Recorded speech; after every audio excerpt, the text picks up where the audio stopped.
As the snow began to fall, we found ourselves trapped in the courthouse, our voices echoing in the empty halls.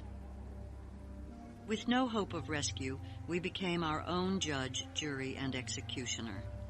Tensions ran high, and our debates revealed the complexities of human nature.